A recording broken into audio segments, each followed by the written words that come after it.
नमस्कार मेरी YouTube family. यहाँ पर मैं आपको YouTube के माध्यम से एक ऐसा तरीका बताने जा रहा हूँ जिसके द्वारा आप स्वस्थ एवं एक बलवर्धक शरीर का निर्माण कर सकते हैं।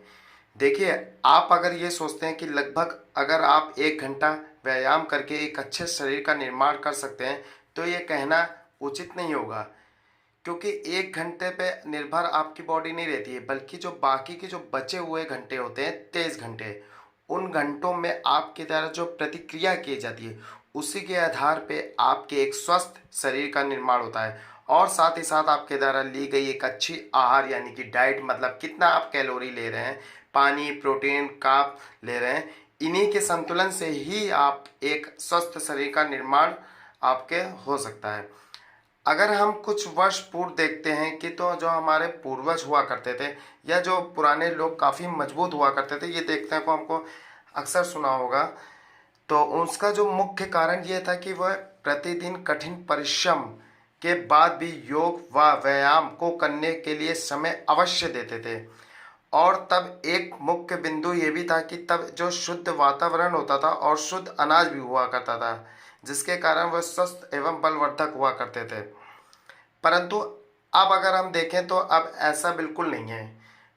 परंतु मैं आपको एक ऐसा साधारण सा लाइफ स्टाइल बताने जा रहा हूँ जिसका आप फॉलो करके कुछ ही महीनों में परिणाम एवं प्रभावों को देख सकते हैं।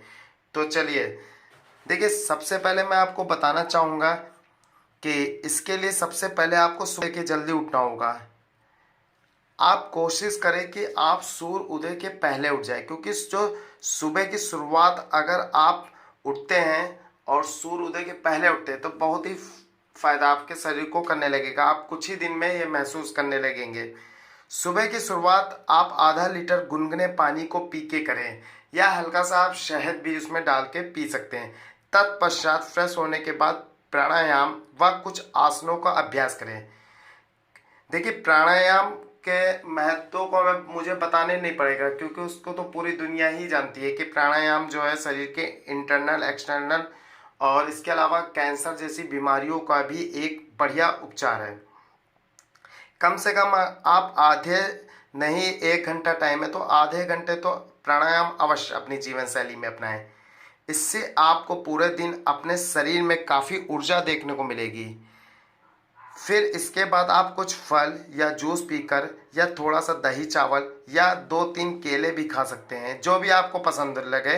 मतलब प्राणायाम के कम से कम आधे घंटे बाद, आधे घंटे 45 मिनट, सॉरी क्षमा चाहूँगा, 45 से 1 घंटे बाद, 1 घंटे बाद, 1 घंटे के अंदर नहीं, खा के थोड़ा सा आप देसी व्यायाम करने जा सकते हैं। अगर आप मॉर्निंग में व्यायाम करते हैं तो कुछ भी जो आपको पसंद है, जैसे कभी 2-3 केले ले, या थोड़ी सी मात्रा में दही या चावल ले लिया, या जूस ले लिया है फॉर एनर्जी के लिए, तो खाकर देसी व्यायाम करने आप इन सब खा के थोड़ा सी मात्रा में जा सकते हैं।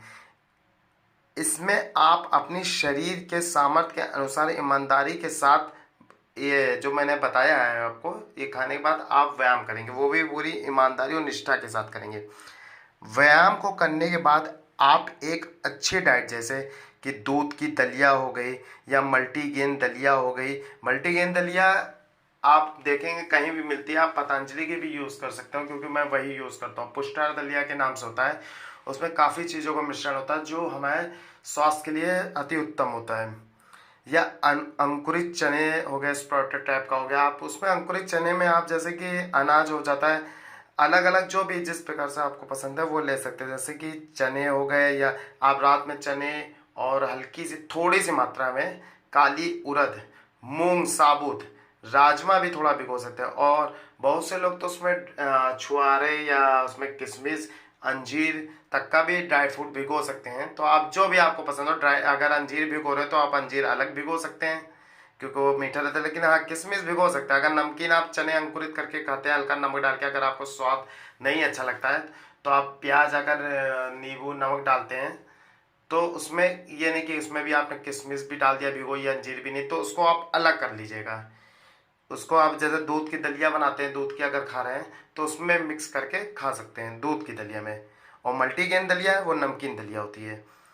तो जो भी आपको पसंद लगे बदल बदल के खाइए तो काफ़ी अच्छा रहेगा। कभी कभी आप साबूदाना की खिचड़ी भी खा सकते हैं, अच्छी मात्रा में इसमें फाइबर पाया जाता है। और ये आपको बात एक विशेष रूप से ध्यान रखनी होगी कि आपको सुबह का नाश्ता बिल्कुल नहीं छोड़ना है। क्योंकि अगर हम देखें तो सुबह का नाश्ता हमारे सेहत के लिए बहुत ही ज़रूरी होता है। क्योंकि पुरानी कहावत है, सुबह का नाश्ता राजा की तरह, दोपहर का खाना राजकुमार की तरह और रात का भोजन भिखारी की तरह होना चाहिए। इससे आपको पूरे दिन का एनर्जी लेवल सही रहेगा। यह आपको खुद फर्क दिखेगा, आप चाहें तो ये इसको यूज़ कर सकते हैं। इससे आपको दिन भर दिमागी और शारीरिक मेहनत के लिए ऊर्जा मिल जाती है। आज के युग में बड़ी तादाद में ऐसे लोग भी हैं जो सुबह का नाश्ता छोड़ देते हैं, जो एक बहुत ही देखने खराब आदत है कि बहुत से लोग सुबह नाश्ता छोड़ देते हैं या सुबह कुछ फास्ट फूड या मैगी बना के खा ही लेते हैं और अपने शरीर को नुकसान में डाल रहे हैं, जो एक बहुत ही खराब आदत है। इसके बाद आप जीवन यापन के लिए जो भी कार्य कर रहे हैं उसको कर सकते हैं। अगर आप जैसे फॉर एग्जांपल आप जॉब कर रहे हैं तो आप जॉब करिए, नाश्ता करने के बाद आपको जो मैंने ये डाइट बताया इसके करने के बाद आप जॉब करिए। एनर्जी लेवल भी आपकी बॉडी का अच्छा लगेगा और आपका काम करने में जो एनर्जी लेवल आपको खुद रोज़ देखते हैं काफ़ी खुद ही आप महसूस करने लगेंगे, बताने की ज़रूरत नहीं है। और लेकिन इस बात का विशेष ध्यान रखना है कि आपको दोपहर में अगर लंच जरूर करें, घर से बना के कोशिश तो आप यही रखें कि घर से बना के ही लंच ले जाएं। क्योंकि बहुत से लोग ऐसे होते हैं कि जो बाजार से आते हैं लंच में पूरी सब्जी खा लेते हैं या समोसा खा ले रहे हैं या कुछ कबाब पराठा खा ले रहे हैं, जो हमारे सेहत के लिए अच्छा नहीं होता। कभी कदार आपका मन करे तो खा सकते हैं, लेकिन इसका मतलब ये नहीं कि आप लंच में भोजन की जगह इन सबको ऐड करें, तो ये एक खराब आदत है। आपको देखिए दोपहर के खाने का भी अवश्य ध्यान देना होगा। इसमें मैं आपको डाइट बता दे रहा हूँ, जैसे कि आप दालें कोई भी जो आपको पसंद है ले सकते हैं, अरहर, चने, मूंग, जो भी आपको अच्छी लगती हो, रोटी, हरी सब्जियां, चावल, दही, सलाद, ये एक अच्छी डाइट है। तो इस डाइट को आप अपना सकते हैं। खाने के बाद आपको मैं एक और बता दे रहा हूँ, आप गुड़ अवश्य खाएं। देखिए गुड़ में बहुत एनर्जी होती है, अगर देखा जाए खाने गुड़ में इतना सामर्थ्य होता है कि खाने के बाद अगर आप असली गुड़ का सेवन करते हैं तो ये खाने को बहुत ही कम समय में पचा देता है, यानी कि डाइजेस्ट कर देता है। बहुत लोगों को ये मालूम नहीं रहता है, लेकिन मैं यूज़ करता हूँ हमेशा। खाने के बाद थोड़ा सी मात्रा में गुड़ जरूर रखता हूँ, भले यार थोड़ा खाइए लेकिन गुड़ जरूर खाइए। इससे आपका डाइजेस्ट सिस्टम मजबूत हो जाएगा और डाइजेस्ट सिस्टम मजबूत होगा तो आधे रोग तो आपके यूं ही गायब हो जाएंगे। इसके बाद आपको मैं बताना चाहूँगा, आप खाने को निगल के मत खाइए, चबा चबा के खाइए। खाने को हमेशा देखिए चबा चबा के खाना चाहिए, नहीं कि रोटी डाला बस तुरंत पानी पी लिया। और आपको एक बात का और ध्यान रखना होगा कि खाने के लगभग 30-45 मिनट बाद ही जल का सेवन करें। क्योंकि इससे अगर आयुर्वेदिक विज्ञान की अगर बात करें तो हमारी जठर अग्नि काफ़ी जैसे आप खाना ग्रहण करते हैं तो जठर अग्नि जो कि तीव्र हो जाती है, लेकिन जब अगर आप पानी पी लेंगे तो जठर अग्नि मंद पड़ जाती है, जिसके कारण आपका डाइजेस्ट सिस्टम काफ़ी खराब हो जाता है। इसलिए आप कोशिश करें कि कम से कम 35 मिनट या 45 मिनट बाद ही जल का सेवन करें। और वो ठंडा, बहुत ज़्यादा ठंडा पानी आपको नहीं पीना है, कोशिश करें नॉर्मल पानी का सेवन ही करें। इन बातों का अवश्य ध्यान रखें आप, इससे आपको डाइजेशन की शक्ति काफ़ी मजबूत हो जाएगी। इसके अलावा आपको एक बात बता दूं कि घी का सेवन अवश्य करना है। क्योंकि अगर हम देखें जाए तो हमारे शास्त्र में भी कहा गया है कि शास्त्र में ये कहा गया है कि गेहूं की अपेक्षा उसके पिसे हुए आटे में 10 गुना अधिक शक्ति होती है। गेहूं की अपेक्षा उसके पिसे हुए आटे में 10 गुना अधिक शक्ति होती है, और पिसे हुए आटे की अपेक्षा 10 गुना अधिक शक्ति दूध में होती है, और दूध से 8 गुना अधिक शक्ति मांस में होती है, परंतु मांस से भी 10 गुना अधिक शक्ति घी में होती है। इसलिए घी का सेवन आप अपनी जीवन शैली में, आहार में अवश्य अपनाएं।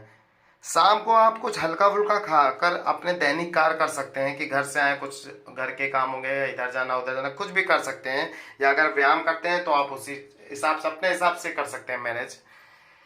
क्योंकि सबके जो जीवन शैली होगी थोड़ी बहुत डिफरेंट होगी, जरूरी नहीं कि आप जो करते हैं तो वो मेरी जीवन शैली और मेरी जो जीवन शैली है वो आपकी है। तो ये थोड़ा बहुत आपको अपने टाइम के अकॉर्डिंग टाइम टेबल बनाना पड़ेगा। अब मैं आपको रात की डाइट बताना होता है कि रात में खाने की मात्रा कम रखें। क्योंकि मैं बता चुका हूँ कि रात में खाना आप भिखारी की तरह आपको करना है, लेकिन इसका मतलब ये नहीं है कि आप भूखे सो जाइए।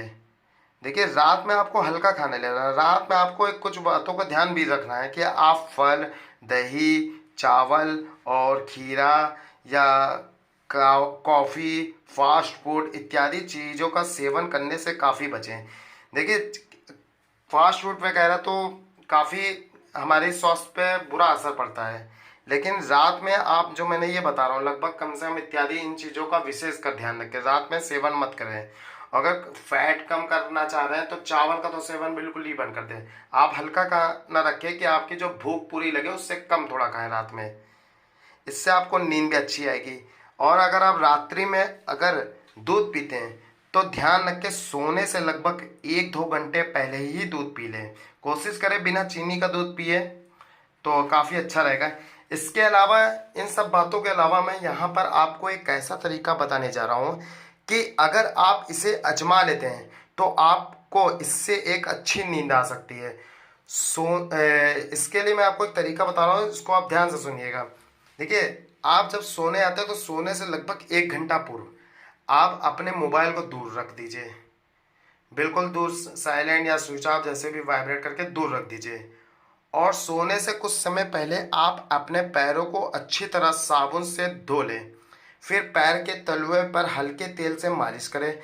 इसके बाद आप पलथी मार कर बैठ के 10 से या 15 मिनट, जो भी आपको लगे टाइम, 10, 15, 20 मिनट मेडिटेशन कर सकते हैं। मेडिटेशन कर सकते हैं या ओम नाद कर सकते हैं या कोई भी कुछ मेडिटेशन टाइप का आप कर सकते हैं। बिल्कुल टीवी वीवी सब बंद के करें, सन्नाटा। अगर आप कमरे में एकांत में बैठे तो दरवाजा चिपका दें, हल्की लाइट जलाइए, पंखा चला सकते हैं, कोई वो इशू नहीं है। पलथी मार के आराम से मेडिटेशन टाइप का कुछ भी कर सकते हैं। आप नहीं मेडिटेशन है तो आप ओम नादी मन मन में बोलते जाइए या थोड़ा तेज भी बोल सकते हैं, तो कुछ भी कर सकते हैं। या नहीं है तो ब्रीथ सांस ले सकते हैं, धीमी धीमी सांस छोड़ सकते हैं।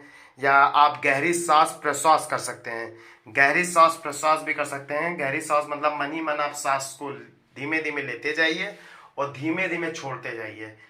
या जो कुंभक है वाला भी का आप कर सकते हैं, लेकिन सांस जो रेशियो होता है सांस का वो रहता है 1:4:2। तो इसका मतलब आप अगर सांस को 1 सेकंड में ले रहे हैं तो 4 सेकंड उसको रोकिए और 2 सेकंड में उसको छोड़िए। तो ये होता है गहरी सांस प्रश्वास। तो आप ये भी कर सकते हैं। आप जो भी आपको सही लगे वो कर सकते हैं। ठीक है, 10-15 मिनट ये मेडिटेशन करिए या 20 मिनट, जो भी आपको लगे सही लगे। फिर धीमे धीमे मन में ओम नाद का उच्चारण करें। इसके पश्चात आप बाई करवट लेकर या शवासन की स्थिति में सो सकते हैं। हाँ, अगर आपको हाई बीपी या की दिक्कत अगर रहती है तो आपको मैं एक आसन भी बताया था, सुप्त भद्रासन। सुप्त भद्रासन करके आप शवा आसन में भी लेट सकते हैं। इससे आपका बीपी भी नॉर्मल हो जाएगा। सुप्त भद्रा आसन के अनेक फायदे होते हैं, लेकिन अगर आपका बीपी नॉर्मल करना है तो सुप्त भद्रा आसन काफ़ी बेस्ट आसन होता है। ठीक है, तो अगर आपको मेरी दी गई जानकारी अगर आपको अच्छी लगी है तो प्लीज़ लाइक। धन्यवाद।